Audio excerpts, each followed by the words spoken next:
a lot of the stuff happens on the front end, being in the, the gifting business or talking about generosity or gratitude.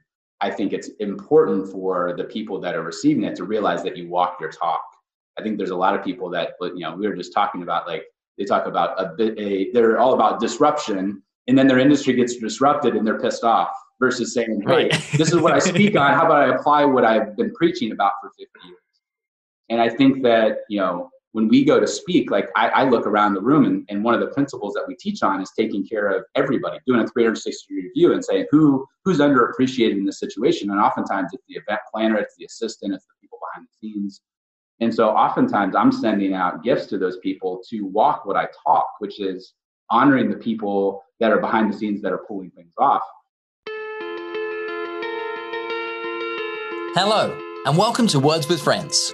I'm your host, Phil Jones, and this is a show that we talk about two simple things: people and words. I mean, words is obvious, right? Words is my thing. Author of Exactly What to Say, I've been fascinated about words my entire life and the impact that they have on others. People, though, is my bigger passion. And that's what I want to introduce you to. Some of the most fascinating people I've ever met that I'm now fortunate enough to call my friends. And I'm looking to gift some of their brilliance to you, where we frame a simple conversation about a single word and see where it takes us. Enjoy the show.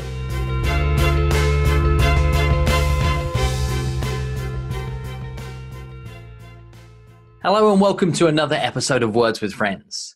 Now, I'm going to introduce you to this friend in a very short period of time. It's somebody who's become a fast friend. We got to know each other in a lot more detail, perhaps a year or so ago at the National Speakers Association annual convention. And then past that point, got to share the stage with a fantastic group of clients in Brisbane, Australia in February of 2020.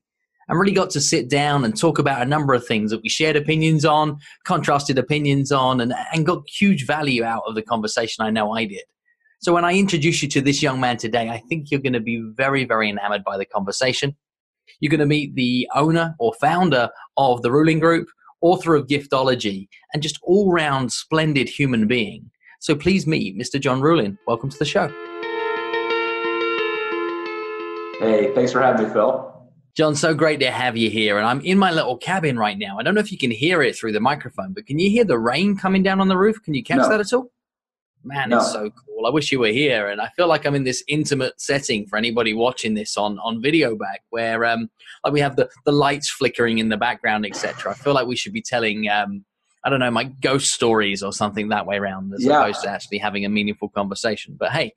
This is going to be fun, man. This is a huge honor. So, John, premise of the show is simple, is I give you a word that we're going to talk about together, and you do not know the word up until this point, so you're probably thinking, what on earth are we going to be talking about today? Yeah, a little bit. And the word I have for you is the word present, which I think is an interesting word for you. And I'd like you to answer for our listeners is why you think I might have picked that word for Mr. John Ruhlin. Well, I think every business, every human being, their success rises and falls on relationships, and how we show love, gratitude, and appreciation to those relationships really matter. That's like, and a present is, I guess you could take it a couple different ways, which is kind of cool. But a present could be a gift, which, being a giftology guy, I love obviously tangible gifts, but I think oftentimes our presence or, being present is a gift as well. So I think, I've never talked about this before. So man, I appreciate you. I was like, I know Phil's going to throw me a curveball. I was like, what are we going to talk about? So that's, yeah, it's not that far off track though, right? You're right in the fact that, you're the gift guy, and we'll get to that whole point in a second. But I love that you caught on to the fact that this idea of being present is perhaps a bigger gift than anything tangible that we can put our hands on at this moment in time. Yep. And there are multiple meanings of that word. We might get a chance to be able to explore a number of them. But we're in turbulent times, right? People are very much having their relationships stretched, their relationships tested, both in their own household and their wider business relationships. Yep. In your mind, how does being present show up to actually have tangible results in all of those different user groups? Yeah. Well, I can say that having 4 little girls at home, that are 9, 7, 4, and 4 months, so basically newborn, plus my wife, 5 women out of anything that I can give them right now, like we're all basically, stuck in a house. And I'm like, hey, dad's got to go work. But at the end of the day, like what they want more than anything is my attention, which is, me being fully present. And they pick up obviously on the fact that, that there's stressors and there's challenges and, dad's got to go speak or do different things.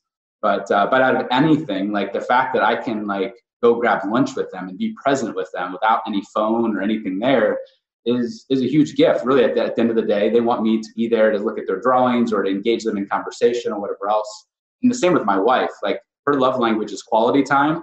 So even more so, like she like calls me out on when I'm not fully present, or I'm there, but my head is still solving problems and doing other things. So I think more than anything, like it on the personal side, on the business side, I've been trying to, lean into, people and really like get past the surface. Yeah, we're doing fine. Yeah, we're doing whatever. And I think that I'm showing up saying, hey, not only am I here, but here's the things I think I could be doing for you, to help you, move things forward with your employees or move things forward. It's one thing to say I'm here to help. It's another thing when you show up and you're fully present and you've come prepared with thoughts around and ideas, and you're really willing to put your money where your mouth is and say like, I'm really here for you, not just so I can check the box and make you feel a certain way.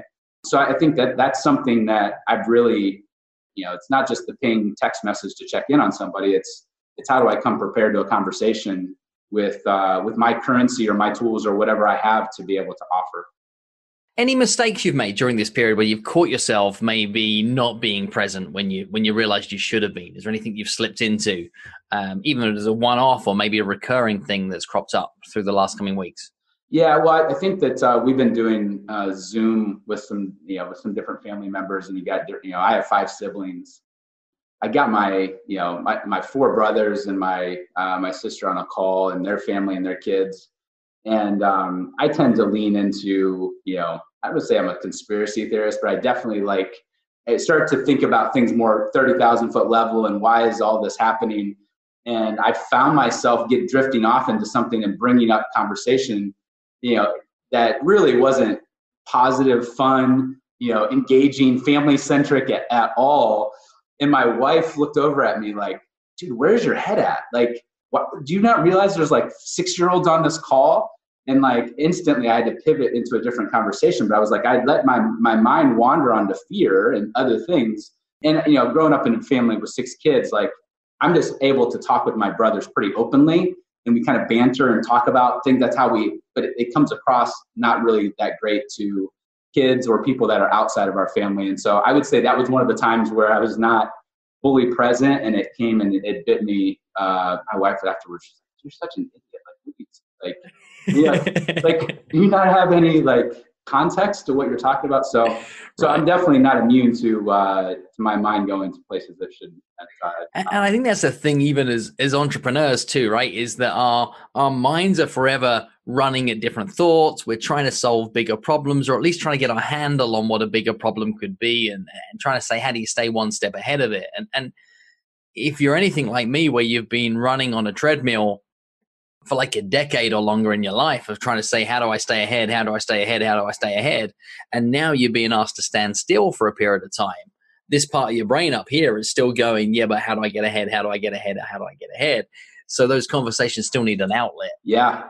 And sometimes if you're, solving problems and you don't have a creative outlet or a buddy or whatever to share it, it ends up you bring it to family Zoom time. You bring it to family Zoom time. Yeah, exactly. Which spoiler alert, I would not recommend that. Okay, get that in the show notes. Do not bring big exponential crisis type conversations to family quiz time on Zoom. So I think another big thing about being present is, where are you not? Is there anything you've noticed during this period of time where you're like, okay, I don't need to show up for that, for them, like any boundaries, any bigger decisions that you've made where you're like, okay, like I don't need to be in that space right now. I don't need to give that my presence. Yeah, well, I would say that, there's definitely, when you're managing, a team of people and suppliers and whatever else, like I've definitely pulled my circle of who I'm engaging with tighter. And I'm spending way more time with a handful of people. I think of, there's 1 or 2 suppliers that I probably talk to once a day. Whereas before, weeks would go by, even a month would go by, and you'd just be busy doing other things. But I think I've pulled my circle in closer. Like, I have my neighbor who we're super close with, and before we were both off traveling, whatever else, and now we're getting together and having a cigar or whatever else, and like we're connecting and going deep and like sharing things that have been going on the last couple of years because we've just been with little ones and whatever else. So I would just say that my circle of influence and circle of focus has definitely gotten tighter, but it's also been cool because we've gone, it feels like in some ways, like a few weeks feel like a few years based upon the intensity and the pressure cooker element. And then like the frequency of touches and connections and even what's getting shared. I'm like, man, this week has felt like the longest year. And I felt like that multiple times over the last 6 weeks. Yeah, no, I can certainly relate to that. Certainly relate. So let's give you presence in another type of area too. And I think this is one where we can share and maybe we can jam out some thoughts is often I get offended when people talk about a sales pitch. I don't like the word pitch. I think if you're going to pitch at somebody, chances are it might hurt them. It's certainly not something they're going to look forward to receiving unless they're a pro baseball player, right? Yeah. Is we don't want to be pitched at. I think professionals in our world deliver a presentation. If I take the word presentation and I split the word out after the first T, I get left with the word present, right? That's what I get left with. And my belief is that anytime we're delivering information, whether it is whether it is a sales presentation, whether it is speaking, addressing your team as a leader, whether it is stood on stage like you and I often do a number of times or we used to do once upon a time, then we're delivering a presentation that should be viewed as a gift. Yep. That's my view. What's John Ruhlin's view on whether information is a gift and we should view that as a present during a presentation? Well, I think that there's no question that how we deliver something matters. Doesn't matter what it is and how it's packaged and how it's presented. I don't like the word sales pitch. Even though I've been in sales for 20 years, I've never really considered myself a salesperson. Like people say you're in sales. I'm like, no, I'm a farm boy. I'm good at having conversations. I'm good at sharing things, but I don't come from like the Glenn Ross, like hardcore closer. I was never that. Oh, thank you. I was never that person. And so I do think that thinking about the other person, I think that most people, it's hard for us to view things from somebody else's perspective. Like we're all kind of like, what's in it for us and look through things through our own lens. But I think the best people that are at sales are able to go on the other side of the table and say, how could I present this in a way that's an invitation, that present in a way that they understand there's no strings attached, like, delivering that. And that's why, people that are really good at content marketing or sending emails is like, they're able to put themselves in the other person's shoes so that there's a relatability, there's an understanding, and it really is presented in a way that's helpful, that they could go take that information and do it on their own, but they want to come back and engage with the person who gave them the information because they understand that that person understands them. So I think no question that the people that are best at, whether it's on stage or in a boardroom, are able to go around the other people and say, how do they need to receive this, and how can I really serve them with this present? So no question, it's a gift. So putting yourself in the role of being the presenter, being the speaker, thinking about a lot of the things that you go on to be able to do. What are some of the little things that you do to take account of the fact that every audience is different, every set of circumstances is different, every objective of every event or meeting is different? What are some of your steps that you go through to make sure that your information, your content, your valuable experience is delivered in a way where it feels like a gift to an audience and it feels like a gift to an event planner? What are steps that you take there? Yeah, well, I think that a lot of the stuff happens on the front end. Being in the the gifting business or talking about generosity or gratitude, I think it's important for the people that are receiving it to realize that you walk your talk. I think there's a lot of people that, we were just talking about, like, they talk about they're all about disruption, and then their industry gets disrupted and they're pissed off, versus saying, hey, this is what I speak on. How about I apply what I've been preaching about for 50 years? And I think that, when we go to speak, like I look around the room and one of the principles that we teach on is taking care of everybody, doing a 360-degree view and saying who's underappreciated in this situation. And oftentimes it's the event planner, it's the assistant, it's the people behind the scenes. And so oftentimes I'm sending out gifts to those people to walk what I talk, which is honoring the people that are behind the scenes that are pulling things off. And to me, what that does is it sets in their mind, they understand, like, I'm not just a talker about this, I'm a doer on this. And this is a core part of who I am. I think a lot of people are willing to receive something from a presenter if they're like, that's who they really are off the stage. And I think a lot of people are great at talking about things, but not a lot of people are feeling something. Like, gratitude is not just a feeling, it's an action, it's a doing. And so a lot of my prep work is figuring out who those people are. I think when I speak, everything I boil down to is not industry specific. The thing I lead with is humanity specific. And so I think that for us, a lot of what I'm teaching is, it doesn't matter if you're in Africa or Australia, there are certain things details wise that are different culturally, but at a core level, whether you're speaking to a group of sales reps or a group of CEOs, we're all just men and women, we're all just human beings. And I think that I try to distill things down in such a way that make people understand that this isn't a manipulation, this isn't a tactical thing, this is a heart set and a mindset thing. And all of my stories that I share are specific to showing how that plays out, so they can see themselves in the story and say, oh, this isn't just a tactical strategy, like, this is really who John is, and this is how it actually plays out in real life. And I think that that's why we've been able to scan and go across multiple industries, is because it's not industries, it's really industry agnostic. How it plays out, some of the details might be different, and I think bringing those out. And I think, Phil, even when you heard me speak in Australia, you called me out on that and said, hey, your message was spot on 95%. If you would just take and tweak this one little example or reference, it would speak volumes to the audience. And I was like, you know what? You're right. Like, once again, I didn't consider myself a salesperson. I never really considered myself a speaker either.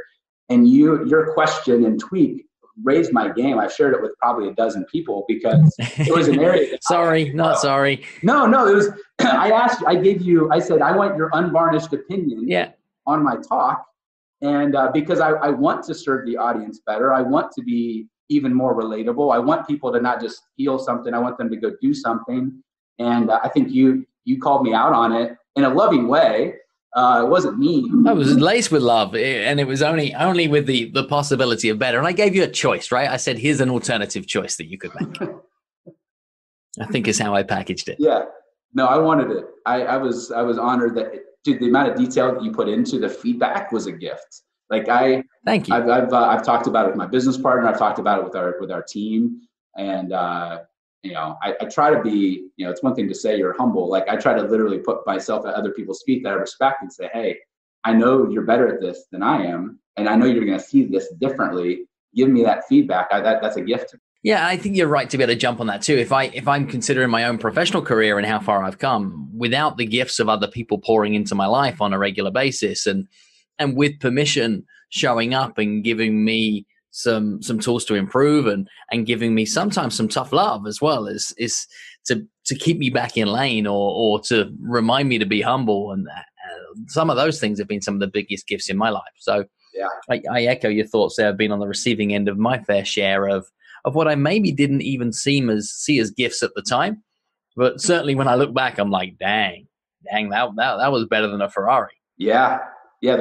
Well, and I think, you easily could have went and like worked on your business during the hour-long presentation I gave. Like, your presence in fully focused there for an hour, like, if you think about what you get in, what people pay you for an hour of your time, I was like, this is like, I can't even believe I'm getting this.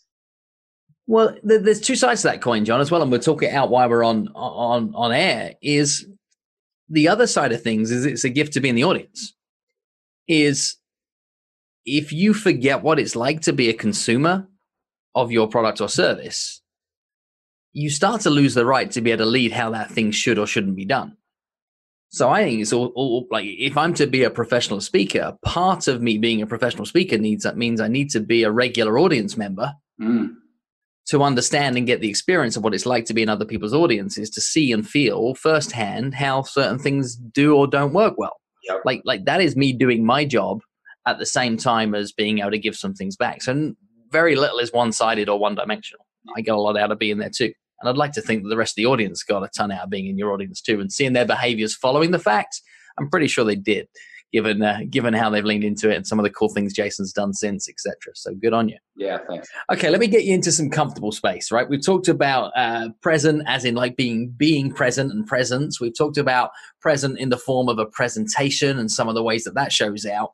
What I haven't given you much time to be able to jam on is your sweet spot, which is present being the literal thing that is the thing that is gifted to somebody else. And you are a master when it comes to gifting. And I've always known about your book, Giftology, before I got to be able to meet you and spend time with you in person, and heard the stories on the back channels of like people have gifted like some of these fantastic things. And I used to think that they were awesome. But what I then later went on to find out about is they were awesome because they shared the responsibility of these gifts with the Ruhlin group, and that you guys both helped create, source, deliver the awesome. The other person just paid for it and and was smart enough to be able to feed in the information that allowed you to be able to do your work. So before we dive into some things that people can learn from gifts, a question I want to ask of you, you've probably been asked it 1,000 times, but I don't know the answer, is what is the greatest gift anybody has ever got for John Ruhlin? Well, I've been fortunate. I try to surround myself with givers, and I even have guys, and I'd put you in this category where you try to outgive each other, like you try to one-up each other with generosity. And you want to talk about what's fun is like I've literally like had guys that have like a Scott Fay, who gifted me a $25,000 ticket to go hang out with John Maxwell at his house for the Super Bowl. And I was like, Scott, how do I repay you for this? How do I outgive you on this? Yeah. And he's like, checkmate, I win. Like I win with generosity. So I outgifted the gift guy. I outgifted the gift guy. And so, I mean, I can give you a dozen examples. The guy, my original mentor, Paul, who I based a lot of our methodology off of, bought 100 gifts from me when I was interning with Petco, and gave me the knives that he bought and said, go see that business owner, and whether he buys or not, let him know that Paul thinks a lot of this product and wanted him to have it. So he gifted me his social capital to help me get off the ground with my first, my first couple of corporate clients. And so, so there's been some people that have done some pretty crazy stuff. My wife, for Father's Day, I wanted Jordans growing up and couldn't afford them. She went and found the original pair of Jordans I wanted when I was 16 years old and bought the original pair, and ended up gifting me them on Father's Day with 30 of my closest friends. Had lined up a basketball game with guys I hadn't seen in 10 years. And then the Cavs ended up winning Game 7. Being an Ohio boy, like there's no championships in Ohio until LeBron brought one. And so I cried. I have these Jordans that sit on my desk and I look at every day. And so I would say that I've been really fortunate to have people that have gone and gifted me some incredible. Nice. And so is tears the benchmark, right? If a gift makes you cry, it's a good gift. If it doesn't make you cry, it's a failure. Is this is this the benchmark? Well, I would say some of the gifts we have, I say that they have a happy tears guarantee. If you follow the process, they shouldn't invoke tears. What I would say more than anything is that a gift, people get tied up into the gift, the item itself, and they don't realize when you're giving a gift, most of the time the person who you're giving it to could buy the gift, that the gift is just a tangible representation in a way to communicate and transfer emotion. And so what I would say is that if you give something to somebody and there's no emotional connection or transfer of value of like how this person cares about me, knows me, thinks a lot of me, whether the item costs $0 or $1 million really is inconsequential. It's a matter of, did they put the thought in such a way that there's meaning in a story, that when you get it, every time you think of it, you think of the person, you think of the relationship, you think of the memories and the meaning behind it versus just the item of, oh, I got an Apple Watch, cool. Like that's not a great gift. It's somebody knew that I loved Cartiers and tracked down this special Cartier that I liked and had it specially engraved after we've gone to war with each other. Like that would be, it might cost the same amount of money, but the impact to our souls and our heart and the relationship is, 1,000,000 times different. And I don't use that word, to be a hyperbole. Like we all know the things that are really what I call artifacts in our house. The things that if the house was on fire, we'd go grab it, not because of how much it cost, but because of what it represented. Yeah, and how hard it would be to replace some of the time as well, right? It's because you cannot replace the sentiments that are attached to it. Yep. Okay. So rapid fire then. Give us like the list of In fact, let's see what we can do together. Can we get to 10 of really terrible gifts that we see show up within the business world? You hit me first, then I'll go, then you go, then I go. Let's see if we can get to 10. Yeah. Terrible things that we see that people gift or provide as presents to other people. Yeah. So I would say gift cards are at the top of the list. It's basically gift cards. Yeah. It's like, hey, I don't know you well enough. Here's a piece of plastic with some money on it. Go buy your own gift. Like, that's how I'm going to show gratitude. Like, do that to your wife. Like delegating the gifting experience to the giftee. Yeah. Here's an obligation and an expectation. Go buy your own gift. I jumped to the gift bag experience that shows up at a conference, where in the gift bag is like a mouse mat, and everybody has laptops and nobody uses a mouse whatsoever. And you're like, what is this neoprene thing with your logo on it? Like the logoed mouse mat for me is a prized tool of a gift. Yeah. Well, I'd say anything with a logo on it in general, it tends to be the lowest quality from China. Slam a logo on it, put it in a bag. Here's your swag bag. It's like people talk about wanting to be green in a company. Like, we don't print these emails like we're green. I'm like, stop giving away a bunch of crap at a conference that, there's like 7 train car loads full of stuff that ends up in the landfill. Like that would be a great green idea, is not give crappy stuff that people are going to throw away or leave in the hotel room. Right.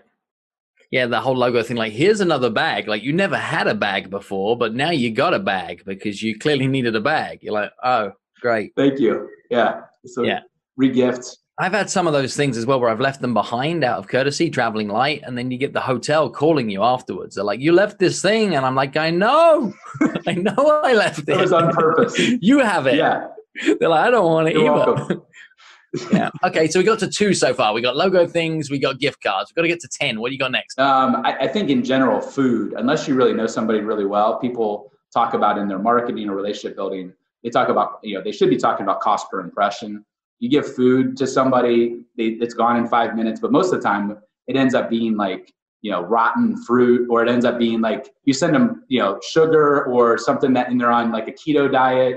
They're a celiac and you send them gluten. There's so many ways to offend people, but even if you give it and they love it, it's like, it's gone in 5 minutes versus something that could be, a memory point or a trigger in the future.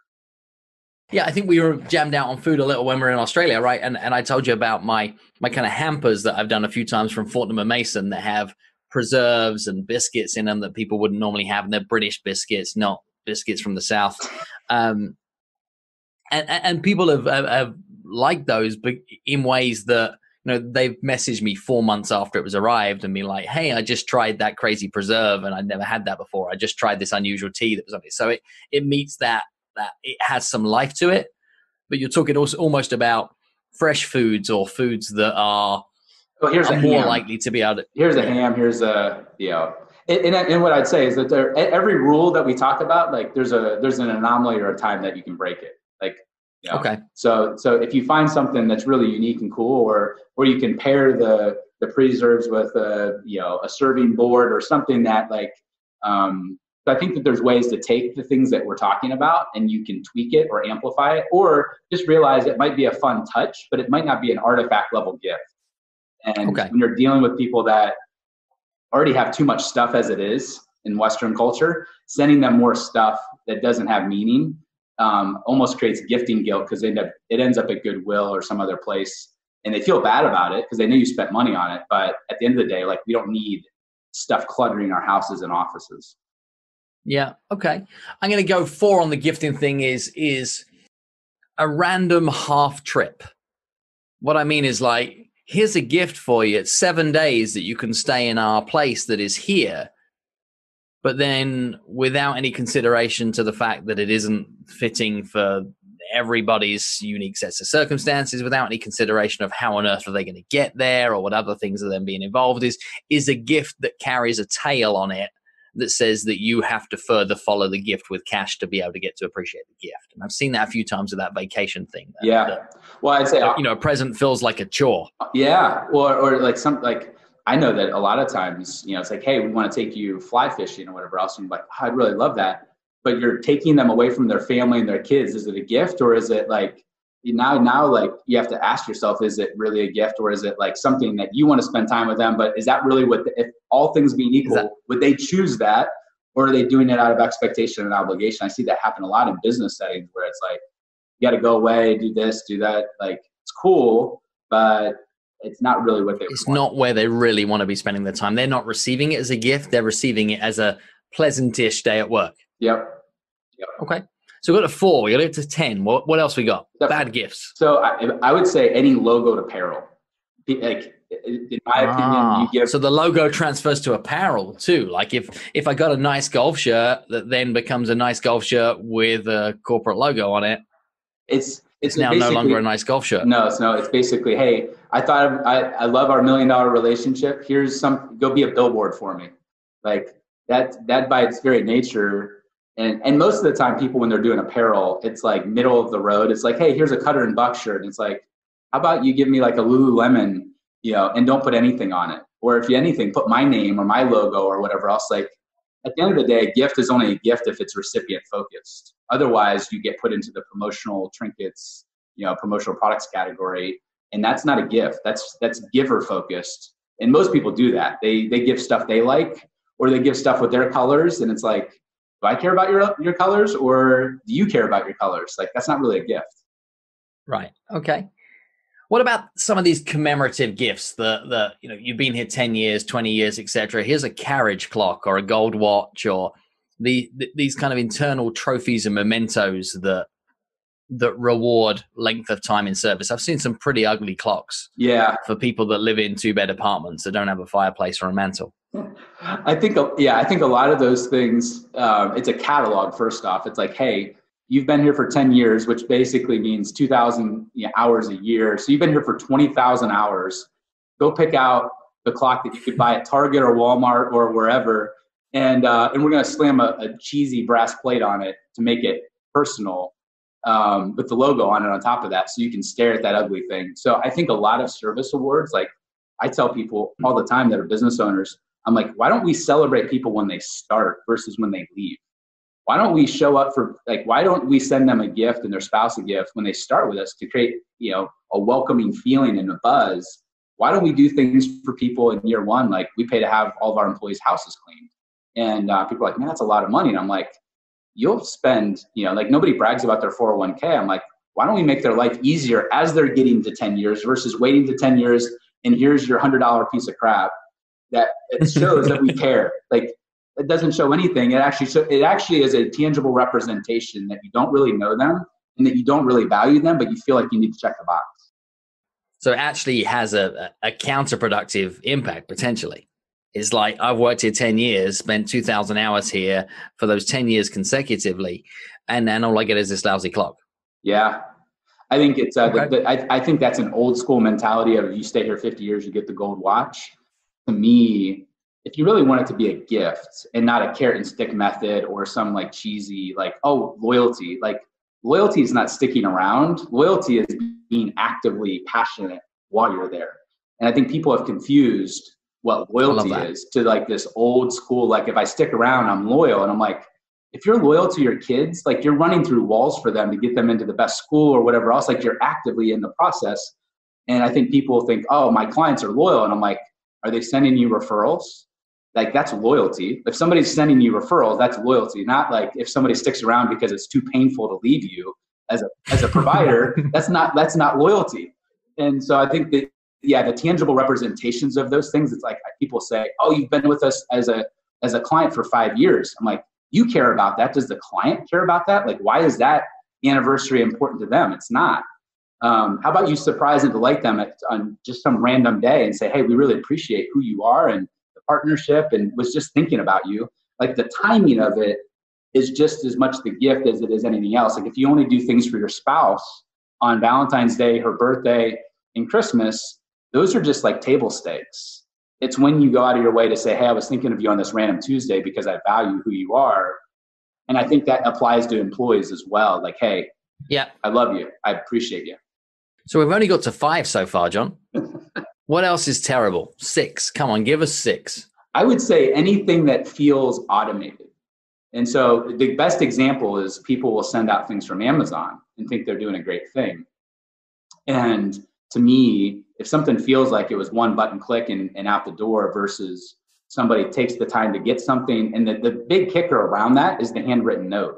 I tell people all the time, if you're not willing to either hire somebody to write the notes handwritten, or you're not willing to do it yourself, you're really missing 90% of the impact, because the handwritten note is what provides context to why it's a meaningful gift and why you were thinking of the person. And so many times people are like, yeah, we want to send out 10,000 or 1,000 or 100 of this. We just put this typed postcard with it. And I'm like, yep. Do you think you can automate relationships? And they're like, well, no. And I'm like, well, that's what it's going to communicate to the other person.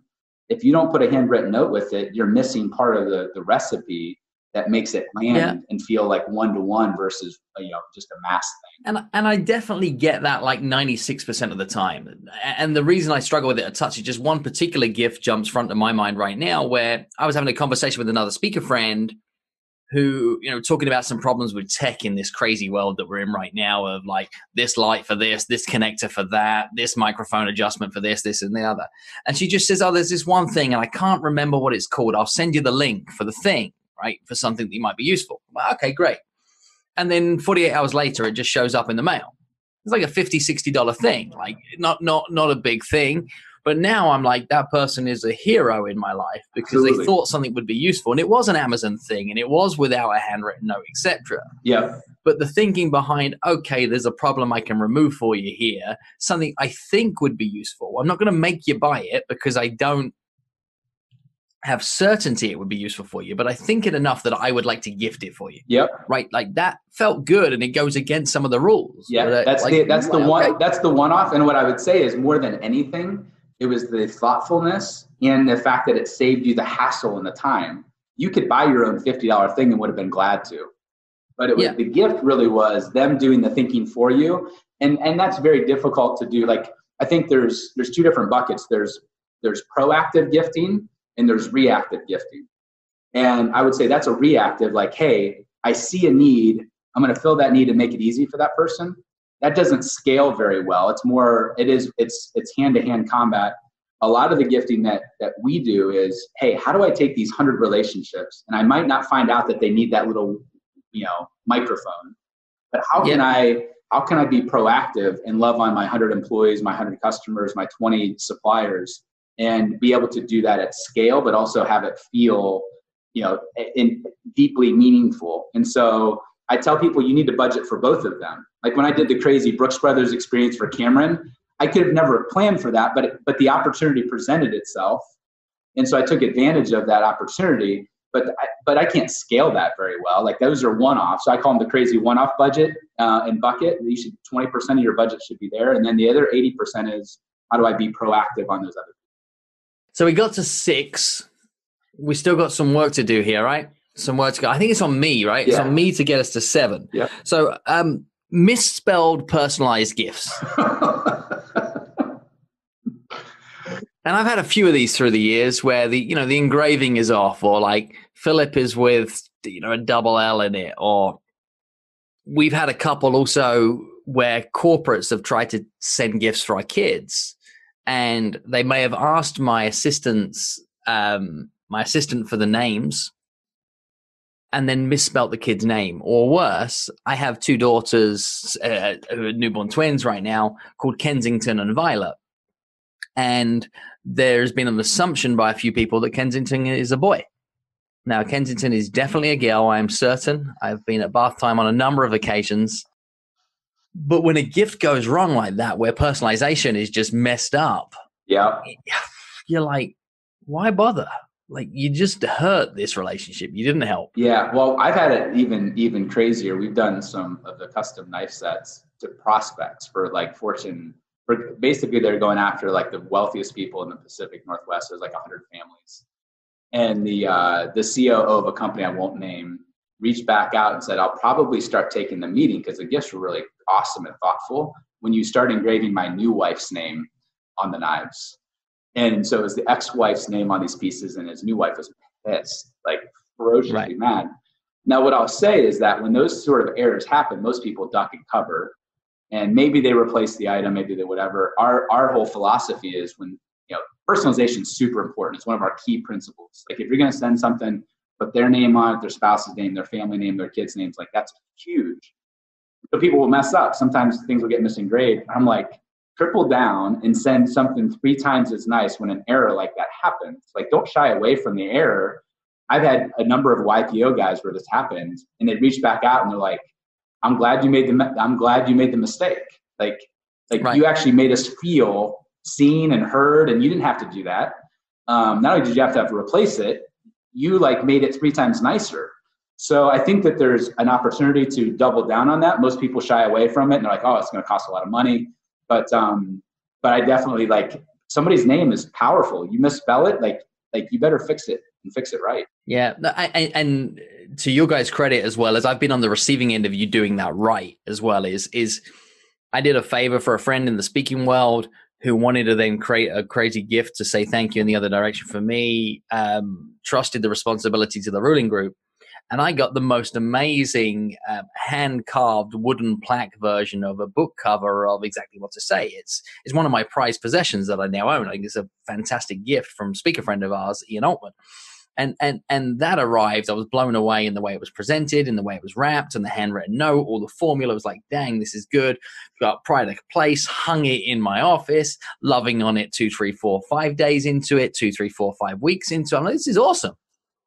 And then my wife, being the attention detail person that she is, finds a typo in the hand-carved plaque that there was no digital proof for. And I'm like, she's telling me there's a typo. I'm like, there's probably a typo on the book. That's probably what it is. It's like not a typo in the carving. It's probably a typo on the book. Go to the files, go look into it. This will try to be done like in the background. Maybe like, or it was an old piece of artwork that was used that had a typo in it that you know, with Ian trying to get the artwork to do it behind my back, etc., that resulted in this happen. Nope. Legit artwork went across, genuine mistake. And I think like 10 days later, brand new hand carved thing shows up from the Ruhlin group. But prior to it coming was an apology gift of personalized knives that acknowledged the fact that Charlotte's keen eye for detail and sharp attention, I think it was, or something like that in the wordings, should be recognized and acknowledged. And the knife set that came that recognized that for her. She feels like the hero in the story. And now the piece that I love, she has the story that goes with it, which is like, all right, now the whole family's involved in my little. It's more meaningful. You'll never look at that piece of artwork the same. Okay, we got to go quick then. Let's go quick on some more things that go wrong. We need 3 more. John, to you, then to me, then back to you to bring us home. I would say that like the cheesy coffee mug is one of the worst. And I would say one of the reasons it's the worst is that people think, well, it's useful, but they whatever they do at the lowest quality or a mediocre quality. And so our thing is just whatever you do, even if it's a luggage tag, make it a $50 luggage tag versus a $100 watch. I think so many people give a gift, they get, oh, it's practical, but it's not best in class in whatever the category is. And so they give stuff versus thinking, because I think most people would rather have a handmade luggage tag than a $100 watch, especially if they have a Rolex or a Breitling or whatever on their wrist. And so mistaking the quality and just kind of going middle of the road versus going, even on a little detail, going all in on that little detail. Okay. Yeah, no, I buy that one. I've had a number of Bluetooth speakers presented to me as gifts that you're like, meh, like I don't know what to do with this thing now. Yeah. You want one really nice one that's like beautiful, like over the top, you want a Sonos like or give whatever. It to like my 9-year-old or something, like, here you go. And she's like, I don't think I really want it that much either. It's gifting guilt. Another one? And another one? Yeah. So okay, I got one more to do. One more bad gift. 10 sounded like a good idea when I threw this out there of 10 bad gifts. I thought we'd do that real easy. Yeah. But we've gone so big on these buckets that we're not so specific.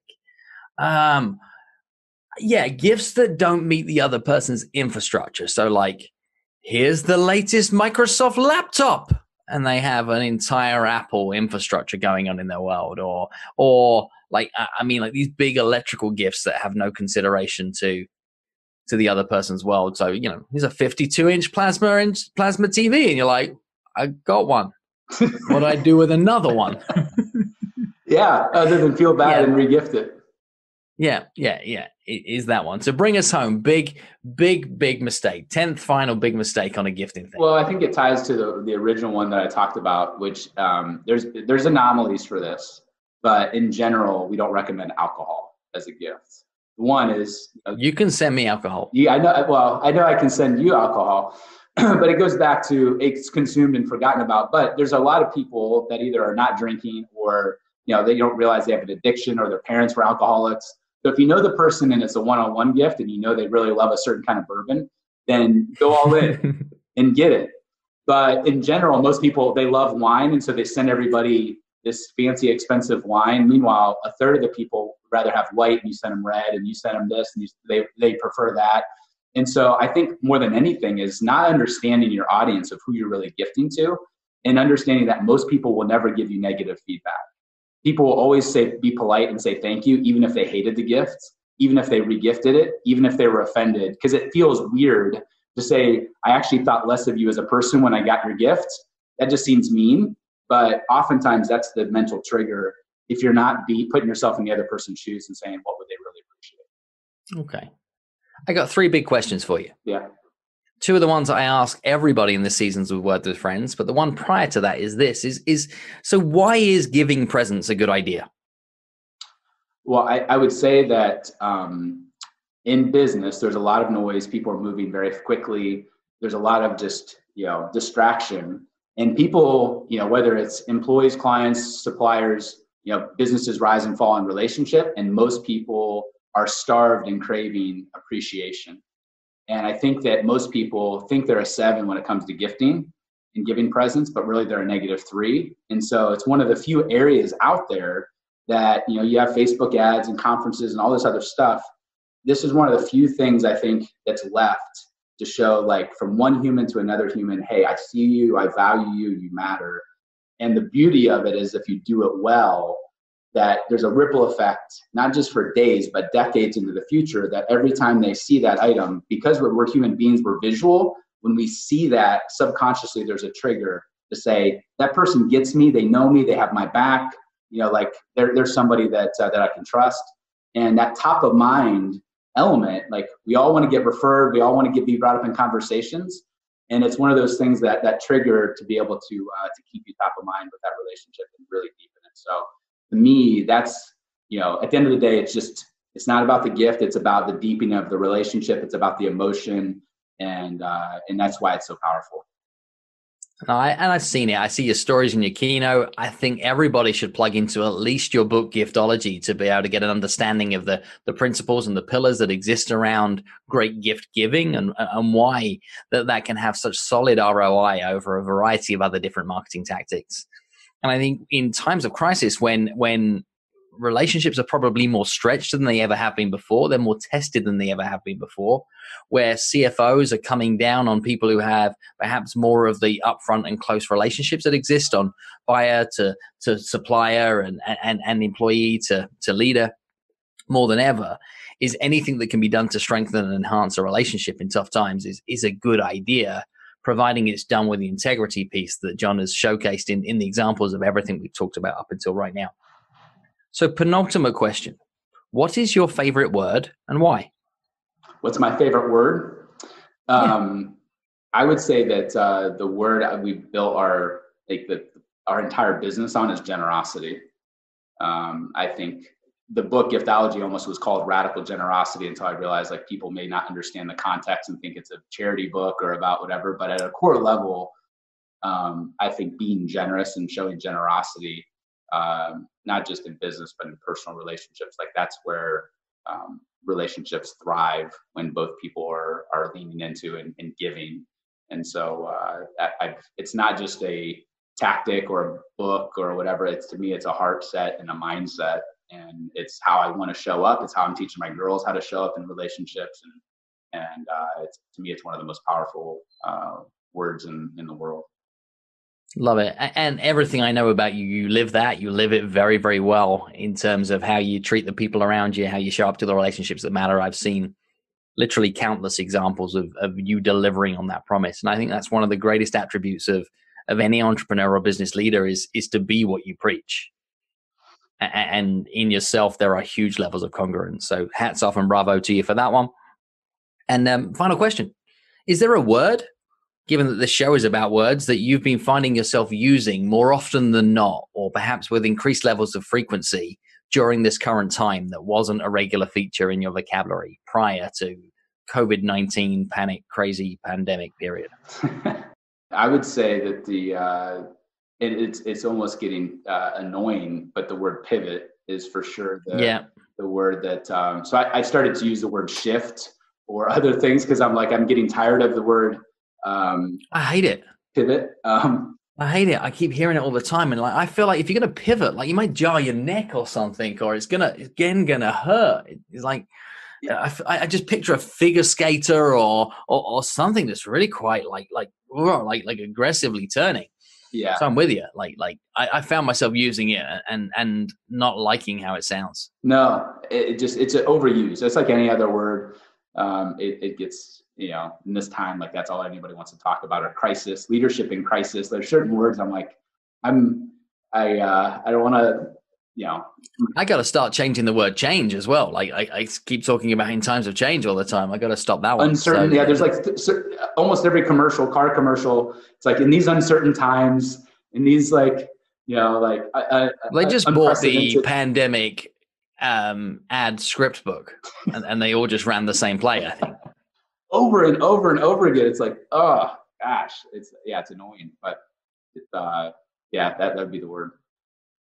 So with me trying to show some generosity back in the other direction, and I'm sure many others are looking to be able to think the same thing. John, where do people find out more about you? How can they connect in? Where can they get to learn more about your work? Yeah. So I would say I wouldn't be a giftologist if I didn't give something. I think that the thing that I have worked 19 years on to put together for our clients to walk through and think about generosity strategically and gifting and gratitude and have a real step-by-step process. They can go download it for free, Giftology system. And it walks through literally who should they be sending gifts to? Why is it important in the valley to show up for people right now during it's easy to show up for people on the mountaintops. Why is it important to show up now? What should the budgets be? What's appropriate? How do we make those decisions? But our entire process, they don't even have to go buy the book. They can just go download the whole process and walk their team or their leadership through that. And, awesome. And where do they get that? Giftologysystem.com. Very, very nice. Well, I urge you all to get out and get to learn more about how thinking about gifting, giving your presents, being present more often can have a huge impact on your life. John, thank you for joining us on Words with Friends. Thank you for talking about the word present. Thanks for having me, man. That was a lot of fun talking to John about a subject he knows a lot about from an angle he's never really considered it before. That idea of present. So my ask of you right now is, who do you need to give a present to? Who do you need to show your presence to? What are you looking to be able to present in a way that you hadn't thought about in the past? Take some thoughts from today's discussion with John, put them into practice in your world. And if you enjoyed today's conversation, please share it with someone else. Please introduce my friends to your friends, because that's what we do here on Words with Friends. Until next time, see you soon.